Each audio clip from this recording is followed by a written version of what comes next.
unfortunately, there's a lot of dark history here in Selma, and there for is. no reason, most people want to gloss over it. But in the same breath, there's still this romanticizing of the Confederacy.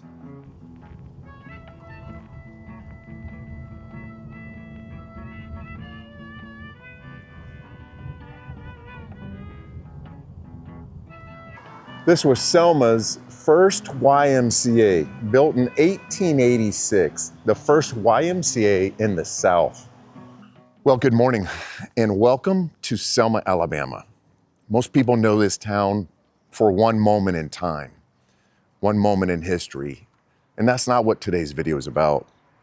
Selma's a town that never recovered economically, and you can feel it walking these streets, as you're gonna see today, as we explore Selma and a couple other towns nearby. These are towns that lost people, lost purpose, lost everything. And as you will see, most Americans don't visit here. These are places and towns that most people will never see, never get to visit. So come with me today, be my partner as we journey through Selma and the surrounding towns in Alabama. So next to me is a prime example, the St. James Hotel. This was a hotel that survived Civil War. When Selma was burned down, when the Union soldiers came here, they were able to somehow save this hotel. This was where General James Wilson stayed. And they were able to fight this off as the rest of the town was burning. An amazing looking hotel. I could just imagine how beautiful this was. And behind it is the Alabama River. Looks like they're trying to save the structures with some steel beams inserted into the buildings.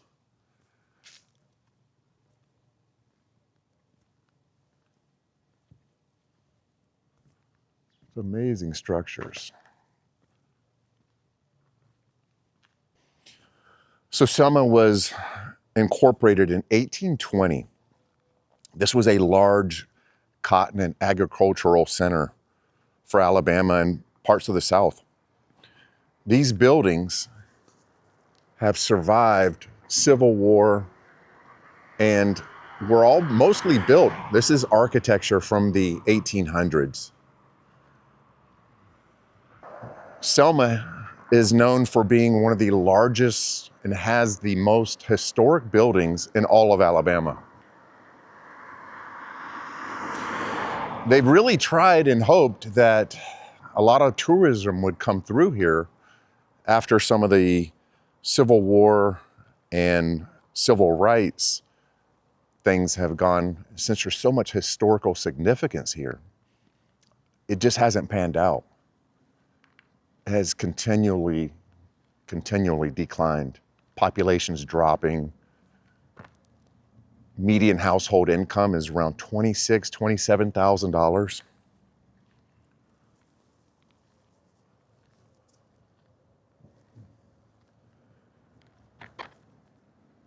It's a beautiful place.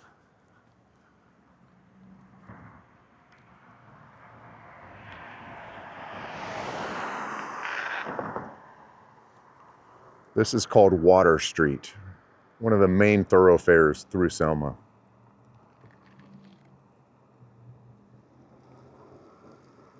A complete ghost town. The entire downtown is just gone. You have a couple sporadic buildings here and there, but that's about it. So this is the Selma City Hall. Beautiful building, incredible.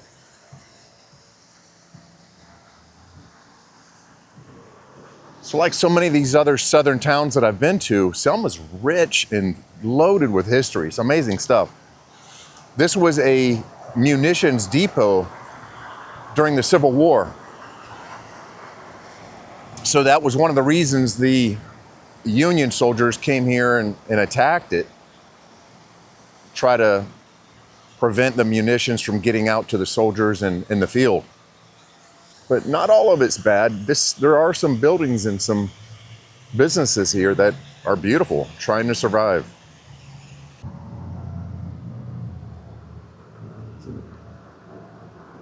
Pretty neat. The Swift building, 1916, was a drugstore.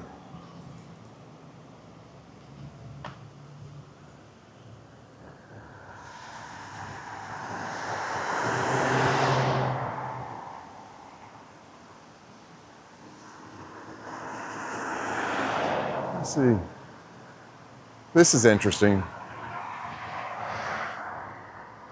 This was Selma's first YMCA, built in 1886. The first YMCA in the South.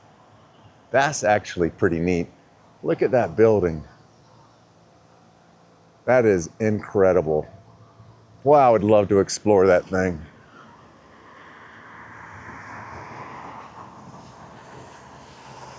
So neat.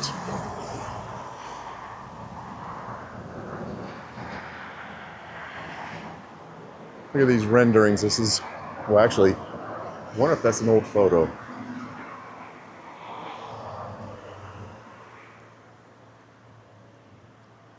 Back in the heyday, that was beautiful.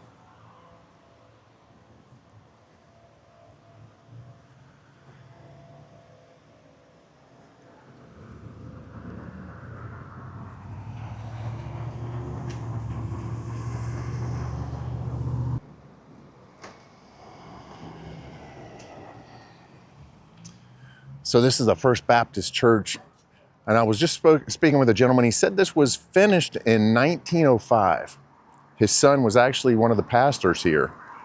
And this will definitely tell you about towns, as you have seen in my other videos, of how the town is doing. Faith is strong in the South.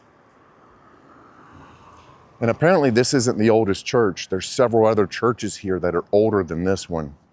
But I just think this is a stunning, stunning architecturally built building. I mean, it's just the architecture and the stonework and the stained glass. And apparently there's some stained glass inside that was done by Tiffany & Co. out of New York, like I've seen in St. Augustine and some other really historic places.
So it is just rows after rows of boarded up, abandoned homes, mixed in with some homes that people are living in and just trying to survive. And what's your name again? Columbus. Columbus, Darren. Nice to meet you, sir. Nice to meet you, Darren. So yeah, just out here in Selma, and getting some information, showing the historic buildings.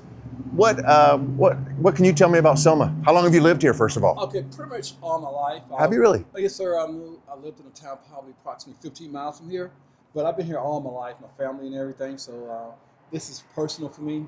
Okay. So yes, sir. And So your family, did they see some of the stuff going on in the civil rights era? one was particularly involved in it, so I have No an kidding. affinity for this bridge. It's the reason why I'm out here every day, actually.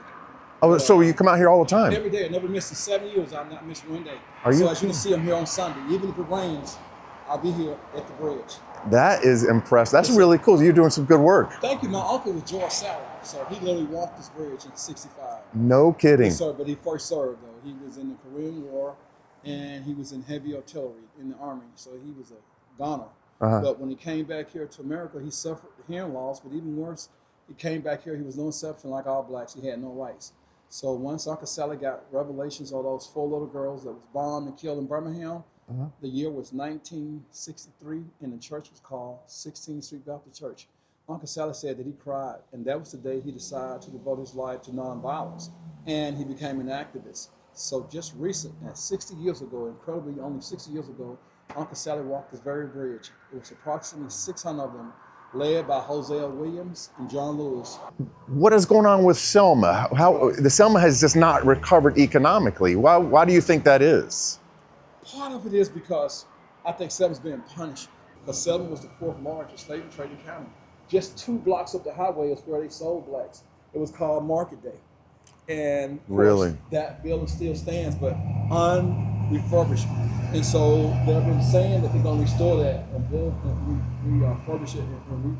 But unfortunately, there's a lot of dark history here in Selma. And for good reason, most people want to gloss over it. But in the same breath, there's still this romanticizing of the Confederacy, that you can ride around here and see Confederate generals being revered. This bridge here is named after Edmund Pettus. His real name was Edmund Winston Pettus, and he was born in 1821 in Limestone County. That's like northern Alabama, the Gaston area. Okay. And of course, in 1842, he admitted to the bar. He becomes an attorney, and he moves here to Dallas County. Selma is the seat of Dallas County. Okay. And approximately 15 miles south of here is a little town called Cahaba. Cahaba was our first state capital from 1820 to 1825, and there he served as a politician. And also he was a slave owner. And that's been information that he literally raped some of his slaves. But in 1821, Alabama secedes from the Union. He does the unthinkable. He becomes a brigadier general and takes arms against his own country. And of course, in 1865, the South loses the war. Technically, the South lost the war, but really they did because they kept their weapons, they kept their flag, and even worse, they kept their slaves, because West was sharecropping. Right. My grandmother worked on those conditions, but that's a whole other area. But nevertheless, after losing the war, Edmund Winston Pettus was so hell-bent on oppressing blacks that he joined the Klan. He starts off as a ground soldier, but he managed to work his way up to Grand Wizard, Grand Dragon, which is the pinnacle of that organization. And also, he was a U.S. Senator from 1897 to 1907. He spent his political career fighting against what they call Reconstruction.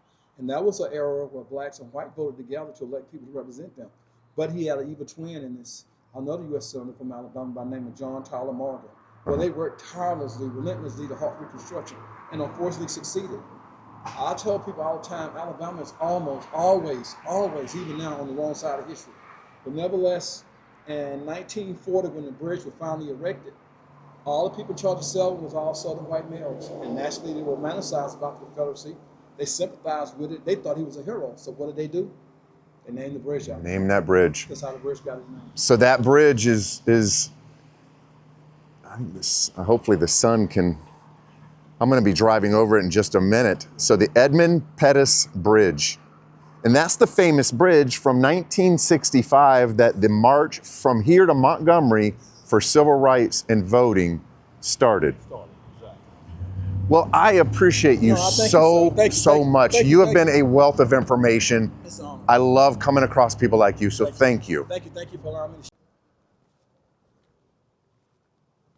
So apparently, this is the building the gentleman I was just talking to was talking about when he was saying that they used to actually sell slaves during the slavery era out of this building, one of the buildings right here. What a wonderful wealth of knowledge that gentleman had. I appreciate him so much. And I know I didn't want to talk about this being a civil rights or discuss a lot about that movement, honestly, just because I don't know much about it. And I feel like I would do an injustice. That's not my knowledge base. I don't know a whole lot about it, which is maybe shame on me. So I didn't want to do an injustice by talking about something I don't know about. I'm okay with doing that when it comes to coal mines and other things, but he was great. And what a good person to talk to. He's an ambassador out here every Sunday doing his thing, which is amazing. Good work, and thank you. But here is the Ancient Africa Enslavement and Civil War Museum. Well, it's time to move on to the next town. We have a very long drive ahead of us.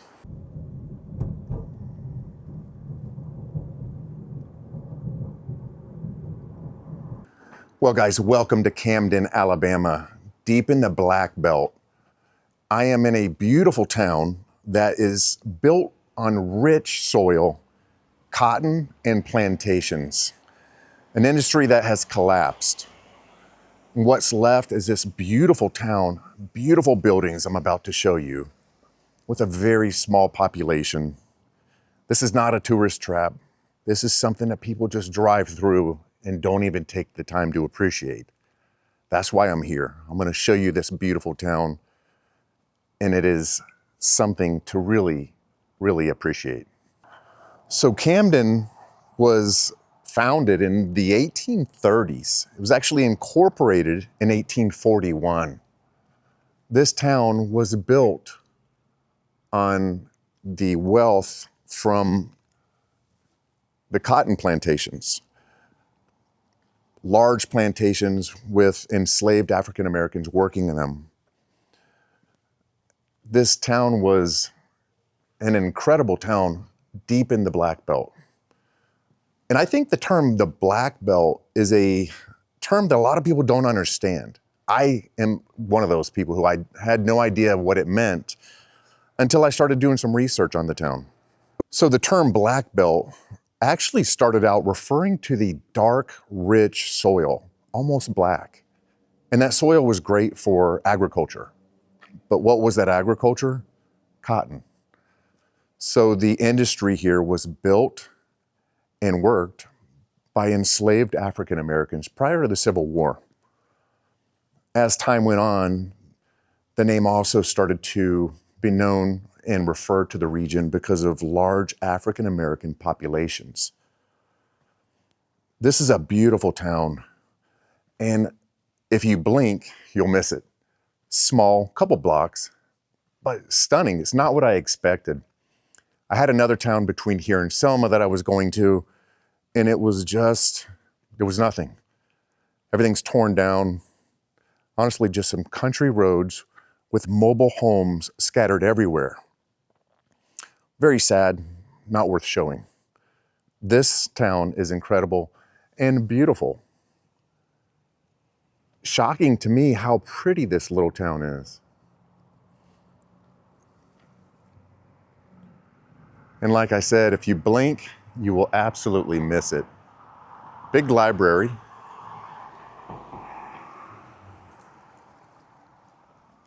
And this is the post office. Alabama, Tom Bigby, Regional Commission, Camden, Alabama. But just look at these little stores. Now it's completely empty, but these are beautiful, cute little stores. Old historic building. Wish it was open. I'd love to go in there and check it out.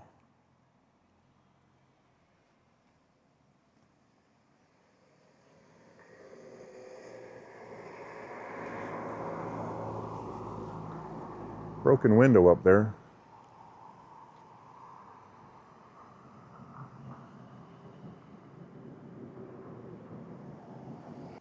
So another building here, Alfred Building, 1923. Neat little place. Very small population. I think they have a population of around 2,000 people.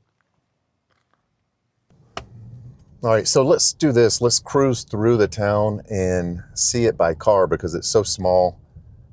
But I think you'll get a better appreciation just spinning through and seeing the town. It's a little scattered.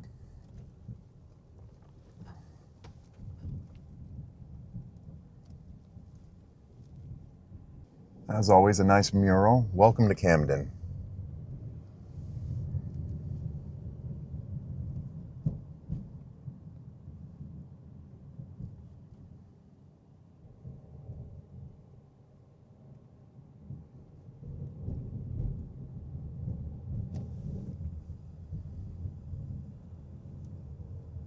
A cool little shoe shop.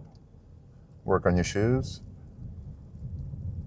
Honestly, this town is not as broken down and dilapidated like so many of the towns I've seen or had I expected for this town. It's well kept. I'm impressed. Well, guys, like I said, Camden was really small. Couple blocks, you blink and you miss it. Beautiful place, surprisingly. I really enjoyed seeing it. I hope you enjoyed this road trip through the Black Belt and maybe changed some opinions. Maybe not. Maybe enlightened you a little bit like it did for me. But as always, I appreciate you watching. And until our next adventure, I will see you real soon.